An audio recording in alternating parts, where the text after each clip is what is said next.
In this podcast, we discuss all the crazy news that are happening in the real estate industry right now. Crazy acquisitions, Keller Williams selling a major piece of their company to a huge investment firm, Redfin just selling for $1.7 billion. And we're also just discussing some coaching and how to maximize leads as a real estate agent if you have them, depending on the position of and where you are in your career. Oh, it's going to be a good one, though. What is it? What is the listing at? Seekonk. They bought this house like 4 years ago for like 400. It's probably worth like 700 now. Yeah. And they're looking to upgrade. Nice. So can you put them into your development? Yeah. Oh, fuck. I'm glad I actually had the first thing I thought of too. Yeah. I'm totally going to show them that. See what they say. That'd be great. I'm glad I helped you. I'll take a little. It's hard though. Once you go like, once you talk, I have 48 unrepresented buyers that have called me on the thing. Oh, yeah. It's just a matter, like it's hard to convert these guys because once you go like, yeah, what you want, it's probably going to be $1.1 million. They immediately go, oh, fuck. Yeah. So it's hard to convert them. Yeah.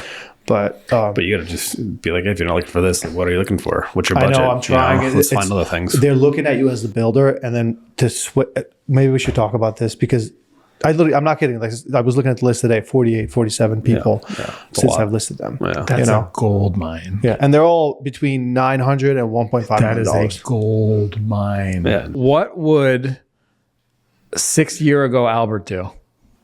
6 years ago or 6 year old? No, 6 years ago. 6-year-old, I'd be in the construction site back home. I'd set appointments with all of them in person. Okay. And then close them in person. Just show them, be like, hey, like here's 10 listings that I found that could match your criteria, and just close them to work with me. Okay. So you would go to the buyer zone, that buyer list, and you say, you're gonna work with me now. Yeah. Okay. And now I'm like, oh. But what if the coach in me came along and said, hey, Why the are you doing that? A, that, but also B, here, I'm going to hand you a list of 48 unrepresented buyers. Okay. And I want you to figure out what this is worth to sellers. And when you figure that out, then you figure out what your next step's going to be. Dude. You have a list of 48 buyers that have just raised their hand saying, I want to spend $1 million in this town. You knock on every goddamn door in that town and you say, I have a list of 48 buyers that want to spend $1 million right now. Or send a mailer. Bro, a mailer, smoke signal, something. Damn. Anything. You have gold. So here's the problem is, right, that I'm so busy with other You're not paying attention. It's like, I haven't even thought about this. Yes. And not even a year ago, Albert. Yeah, no, you're right. You're right. I'm going to do it this weekend. Yeah, I'm going to organize everything and do it. Dude, that is the case. And I honestly, so this is a good topic. You know where you're at in your career right now? Where I start gaining weight. Welcome to the club, bro. Pretty soon your hair is going to look like this too. Dude, I started losing my hair already. Bro, it's the worst. See, at least mine's all here. I know, look at it. At least you have it. So listen, hear me out, okay? In Tom Ferry, we talk about the 8 levels of performance, and it's a triangle. And it shows you where you start. It's like a triangle. And his glasses. He touches his glasses every 3 seconds. It's a triangle. Okay. But we have 8 levels of performance, okay? The first level of performance is you start with no money and no leads, right? That's basically how most of us started. We came into this business. No, besides Brandon. Well, yeah, he always had money. Right. Right. What? Yeah. Right. He sold 20 listings in his first month, I think. And then he went to the beach. 4 in year 1. All right. Yeah. All right. Yeah. 4 in year 1. Yeah. Right. Yeah. I think probably pretty similar. Maybe 5, somewhere in that range. I think it was definitely 15 year 1. 14 Dude, that's year amazing. One. Yeah. Amazing. But I went full retard first year. You did. Yeah. Okay. All right, we're shooting, right? Yeah, we got Okay, rolling. okay. So he's going to take some clips. So first level, no money, no leads. Okay. Next level, you start to diversify your lead generation a little bit. You like start spending a little bit of money, start figuring out, I'll try and send some mailers. I'll try and maybe invest in online lead generation. I might do this. I'm going to go do more open houses. You start to diversify a little bit, right? You start to figure out based on what's working for other people. Your third level, you start working on conversion. Right? So, okay, I'm going to start working on conversion. Now that I'm generating leads, I need to get better at them. I need to know how to close these people. I need to work on my listing presentation. I need to understand better what I'm doing. And then the fourth level in that pyramid is you get an assistant, right?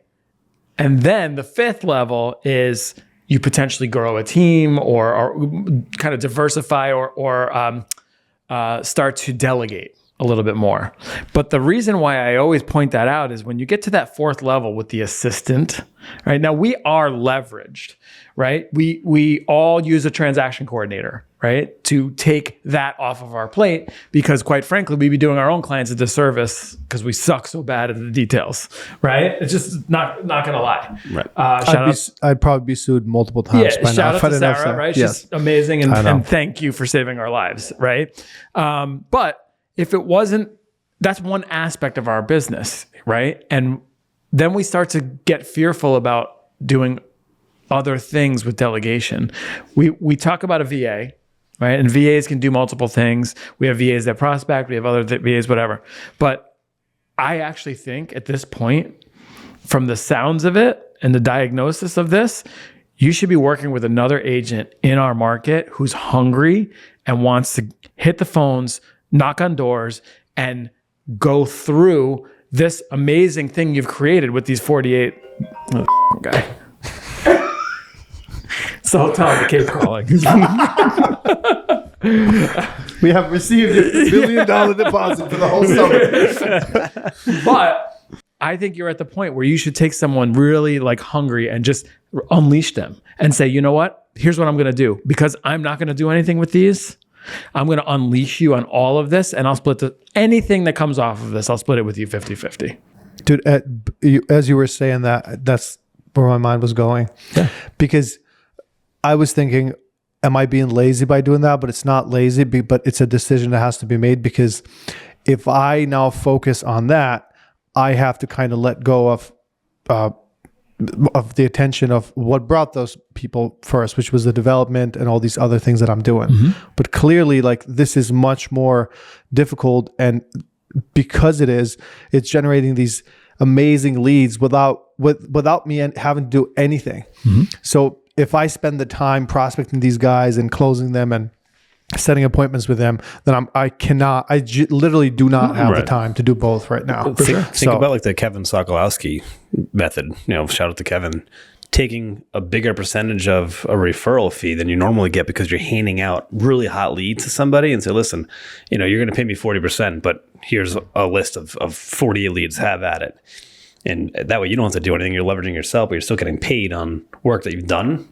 Yeah. And you're getting an agent that's hungry to go out there and kind of, get the deals done for you. Absolutely. Might not be a bad idea. A smaller piece of the pie is better than 100%, the pie, right? Yeah. And you're kind of like, you're kind of using it like a team model. You're getting paid on a percentage of something, but you're giving a lead out. So it's kind of that's how teams work. Would you rather refer it out like that, or would you bring a person and call it a team, whatever, but like a legit person, say, hey, I have actual business that I'm not able to service right now because I'm busy with other projects, and kind of put them not under me, but just in my team basically, but just keep it that, like not go into that team direction. Obviously nobody here wants to do that. I think just take a nice big referral trunk, find someone that wants to take is okay with paying a bigger referral fee and not worrying about any team structure at all. So interestingly enough, I differ. I think I would, for control's sake, want a little bit more because you have had a direct connection with these people and because they know you and not them. I would personally say, hey, let's really like double team this thing and just we're going to hammer away at it. We're going to make introductions together. But ultimately, I want you to take this list and fish it. And let's see if we can play mastermind and match up these buyers and sellers together.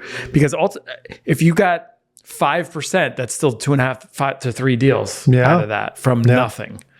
But I think that's what agents traditionally struggle with. And the agents that really scale themselves are the ones that take advantages of these situations. Yeah. They realize, and it goes back to one of the 3 L words that Gary Keller put in his book, and it's not laziness, it's leverage. This is leverage. You have the ability to leverage the work you've put in and the leads you've drawn to now turn them into listings. And if you hear what I just said, leverage, leads, listings, it's exactly the 3 L's. By the way, half of those people own property. Yeah, exactly. I'm not kidding. Half of them own property right now. Yeah, exactly. What the am I doing here? No, it's like, I gotta go. See you No, later. but it's funny because since they're riding home. Look, I was talking to Heather today, right? And I told her since November, 95% of my time has been to get these developments off the ground. And then now they're off the ground. All approvals done. We started on foundations today. So it's happening. I have just a little bit more time to think about that. And today in the morning, I just looked at that sheet and I'm just seeing, I'm like, man, like this is opportunity here. And that's all I thought about and then forgot about it. So thank you for like bringing that up because I just haven't been thinking like a realtor about this.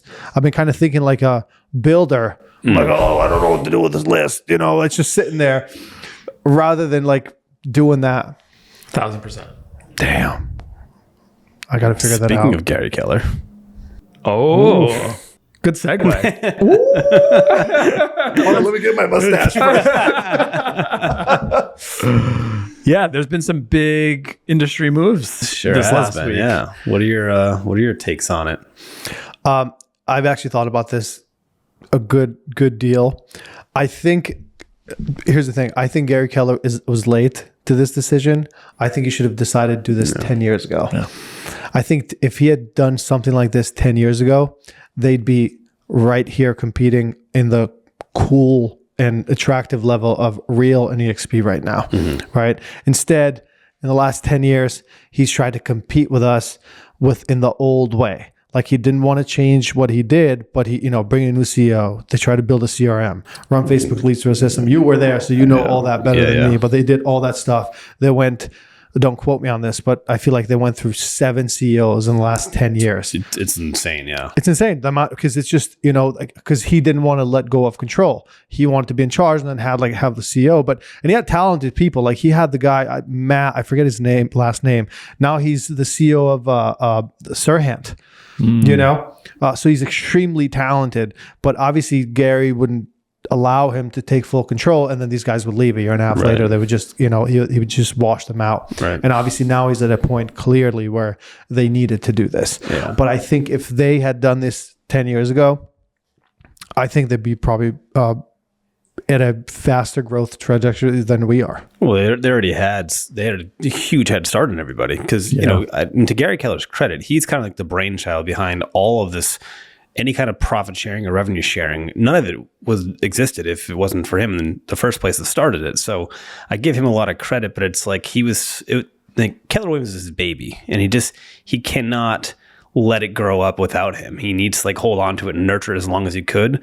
But I think by doing that, he did a disservice to the company over the last 5 to 10 years, where he wasn't willing to adapt and change, and he was trying to make it work and make it work and make it work. And all these other companies came up and said, it's new technology, and they just ran with it, and he could never catch up, and he refused to let that go. And I think that has, I don't want to say put them out, but put them backwards by a lot to try and catch up. Even though they're ahead by count on agents, I think the overall trajectory of the business as a whole has changed dramatically. I think a lot of agents are seeing that now. So it's really interesting to see what's going to happen over the next couple of years. You know what's crazy? We could have had this same exact conversation about Jerry Jones and the Cowboys. It's like literally, I was thinking about it the whole time you guys were talking. That's so funny. It's like, well, he's got a lot of talent there, and he just keeps running through head coaches left and right. So I keep washing out because I can't. It's like nuts. Yeah, it's the same stuff. It's the same exact thing. But it's really smart business people that have lost touch with what is needed in their respective businesses. Yeah, and that's very normal. And if you look at any kind of business, the companies that outlive the founders are the companies where the founder at some point steps down. Like Jeff Bezos, Amazon, right? At the perfect time, he stepped down from the company. There's a CEO now, right? Because, his personal brand is equally as popular in the US as Amazon, for example, right? And that almost shadows your company, right? And then, he's dating this woman and he's destroying a 2,000-year-old bridge in Europe because he wants his yacht to go through, right? So like you can't do, and this is all true shit, right? You can't do this shit and then run one of the biggest companies in the world. It conflicts, right? So he's like, you know what? I worked. I'm a multi-billionaire. I want to ball out. So now I'm just going to step down. He still sits in the board. Obviously, probably has a lot of deciding power. Right. But somebody else is running the company, and obviously they're crushing. And it's a perfect example with Gary Keller. He could have done the same thing. I wonder if he could have seen what EXP was doing and Real was doing. This is probably legally, I don't understand this part, but I wonder if he could have said, why don't I just buy one of these companies? 1,000%. Or why don't I just start a sister company? 1,000%. I don't know if that's legally possible, if it would be like a conflict of interest, but it's not really, right? Like start exactly what EXP and Real are doing, just start as a sister company. And then you have all these agents and slowly do the transition. Do chapter 11 on Keller Williams. Think about it. Do chapter 11 Keller Williams and you slowly bring all these agents in. Crush it. You would crush it. Rather, you just stick into the mustache. Well, so here's really the mustache main went over everyone's head in that, but it's fun. Here's the main issue with that. And the reason why he couldn't do it is because he had franchise owners. Yes. And that's the part where a lot of these big box brands are struggling is their franchise owners. They have to be. They are contractually obligated to their franchise owners. There would be a mad riot if they were to do anything against them. But that means that they cannot evolve. They are stuck. So all these big brands that have all these big franchise owners that are just going to be an angry mob with them if something were to happen, they're the reason why these brokerages are stuck. So, and another thing is when you were talking about, if you think about between 2018 and 22, because of how cheap money was and business was just flowing, they were fine. Yes. But business is down 50%. Right. Now, if we're talking a personal level, if I'm down 50%, I still, I don't know. I still am doing okay, right?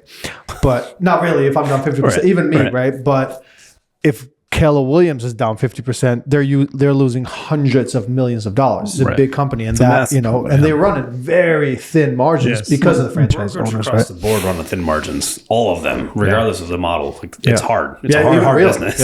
But it's even thinner when you have as much exposure they have to rents and all that kind of stuff, which we can get into a different time. But it's a hard business, though. Super hard. Yeah. Go ahead. No, I was just going to say, just on the Keller Williams thing, I actually had an agent today tell me that they're comparing brokerages. This is in Connecticut, Southern Connecticut, down by New York. They're comparing brokerages, and Keller Williams down there is a $38,000 cap with a 6% franchise fee. God. That's crazy. And they're considering it?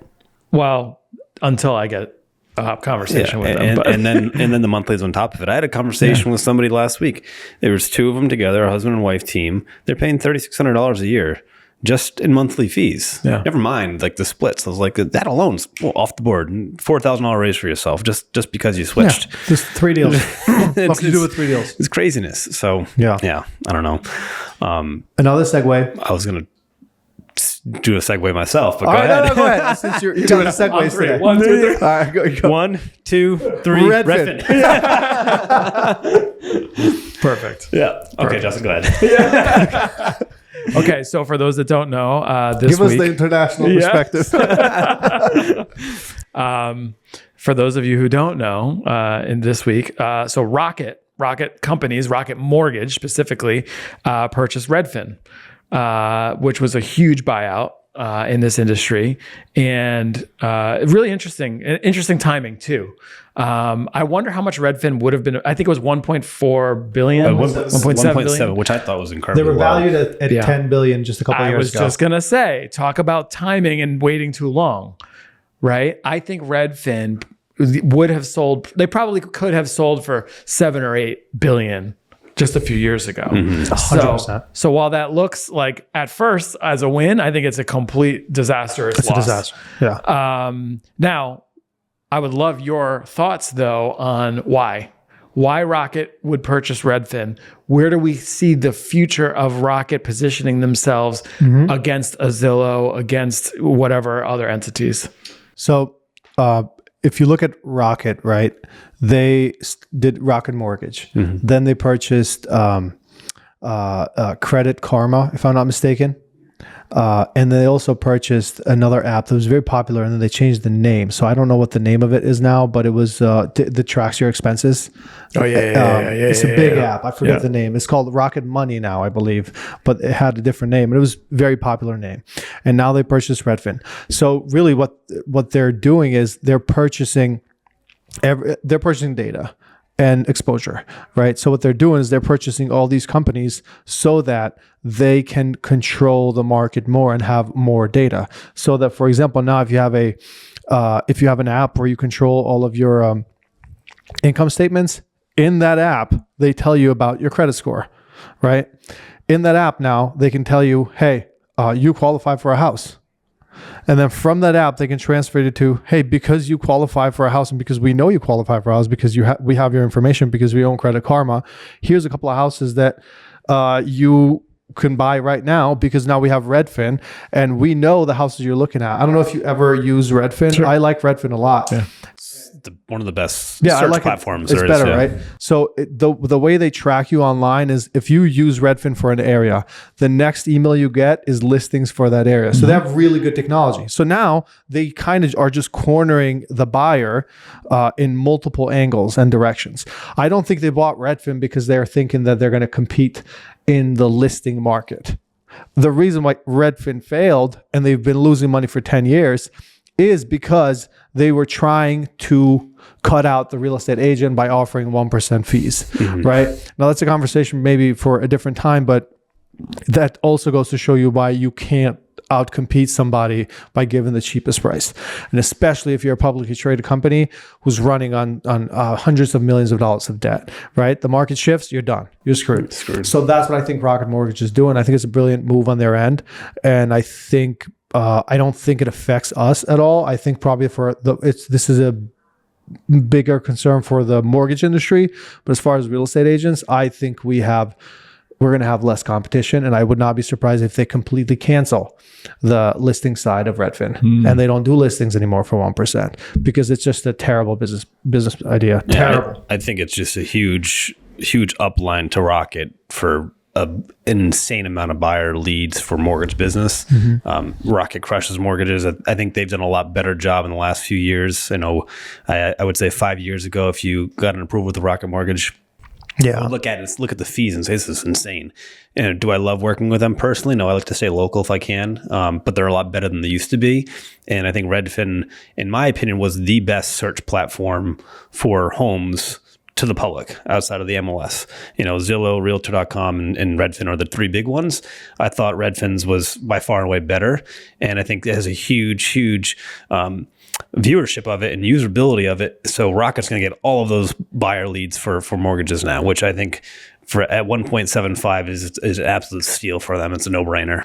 Yeah, it's interesting. It really is interesting, and I mean, we'll see what happens. And I was in Dallas last week, and Tamir, our CEO, he said, and this was after the Keller Williams buyout. He said, "This is only the beginning. There's going to be lots of mergers and acquisitions over the next 10 years in this industry." And then Redfin happened a couple of days later, which was cool, and it is really interesting now. His other piece of it was, he said, no longer are you going to see real estate companies purchasing tech companies. Now you're going to see tech companies purchasing real estate companies. And I thought that was really interesting. And it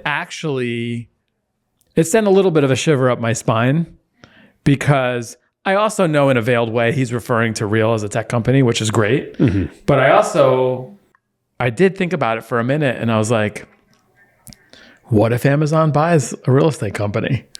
And then all of a sudden says, okay, we're a real estate company now. It's kind of what Berkshire did. They intertwined that into part of their portfolio. But now, you have the backing of someone like Amazon. You have literally a blank checkbook to do whatever the heck you want. Well, and access. You have tons of access. Yeah. right? You have Correct. access to everything. How could Amazon not be the best portal? Amazon's the best shopping portal on the planet. Why can't it be the best house shopping portal on the planet? And then they, Amazon, they went from shopping to they have their own shipping company because it makes more sense for them. So now it's like, okay, let's intertwine the next level of it. You're going to people are buying houses. I mean, there's so many ways to look at it. So now make that shipping company a moving truck company. I mean, it's like there's so many different ways to integrate. Here's the thought on that. I think Amazon most likely will get into the real estate industry. A sign of it is because they're getting into the new car sales industry. I don't know if you guys have seen an ad. It was in the Super Bowl. No. Now you can buy a Hyundai on Amazon. Really? Okay, so they partner with Hyundai. So you can just go on Amazon, click it, buy it, and they ship it to your house. Right? So Carvana is going to be fucked. Right. It's very soon. Yeah. If they already are. But anyways, when it comes to real estate, you have to think about Amazon's business model, right? Amazon is a technology company, right? Real is a technology company. So Amazon is more likely to partner with a company like Real, with a company like EXP that is a tech-friendly company, but especially Real. They're more likely to do a partner and then a fee. They would have to figure out their fee so that they can combine technology, because Amazon doesn't own anything, right? They own their warehouses, but they don't own their products. Their products are all affiliate-based, right? So I don't think they're looking to own real estate companies, because then they're going to get into the bullshit conversation that Redfin is or that Zillow is, right? And now they're into that same issue. So I don't see them becoming a competitor, but I do see them partnering with a certain company and then having that as an offering in their website, and then, they could crush generating leads. I mean, imagine you're shopping for, God, I don't know, like what's products that could hint towards you buying a house or moving boxes, right? Moving boxes or something like that. Now they start throwing listings there. If you click on a couple of them, now they get you into that conversation, right? Like talk about a amazing shopping app. And I think that's more likely to happen than to just like straight out be a competitor to the real estate industry. Because one thing that smart companies, I think, understand is that real estate, residential real estate and commercial too, is a very clunky business. And it's not by design. It's just that it's the oldest business in the world. It's old houses with deeds, and it's just a lot of bullshit that you need soldiers on the ground to handle those. Right. You need to go to the city of Providence to handle an issue. Amazon doesn't want to do that. But if they can make the connection between a buyer and a seller, a real estate agent and a brokerage, and then get a small fee for that, I think that they're more likely to do that. Right. That's interesting. I'm sitting here thinking too, like, again, we're dreaming and justifying things here, but like what if Amazon partnered with Zillow?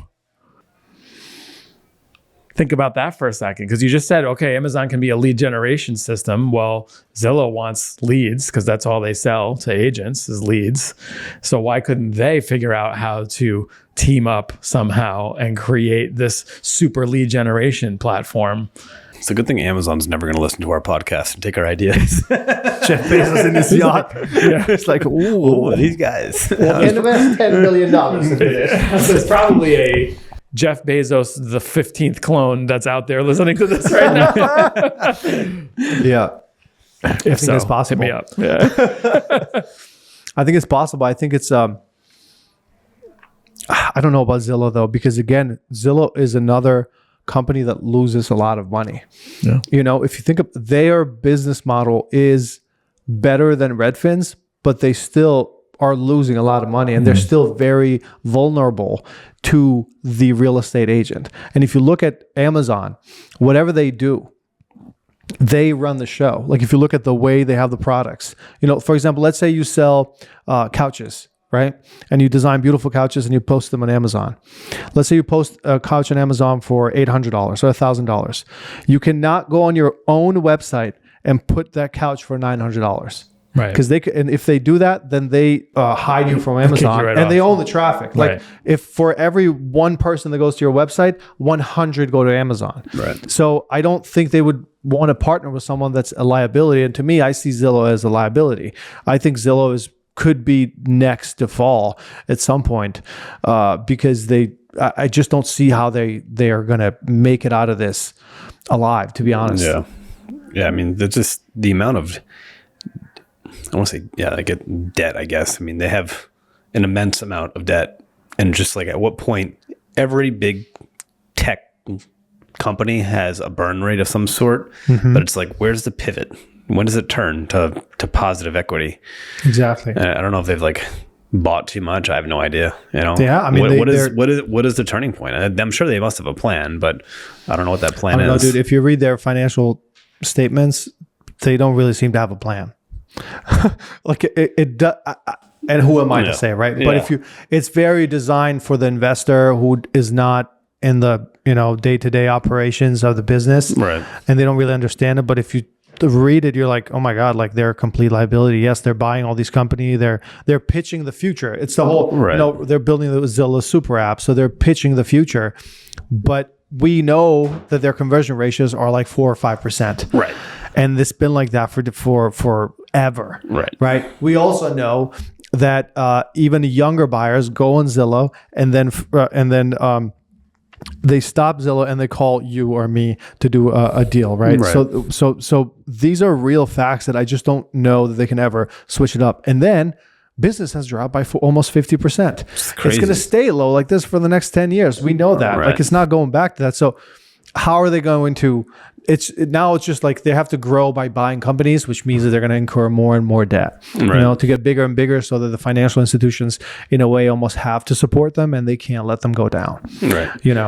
So just as a kind of a segue, we're talking about all the other companies, and we all happen to work at the same company. What do you think the future of our company is? Is there going to be acquisitions? Do we think we're just going to grow organically? It's interesting. Hold on, sorry. No, we can cut. Cranenberg just texted me. Who? Catherine Cranenberg, and she said, Amazon just bought. no, worse. She said Sharon's stepping down. Whoa.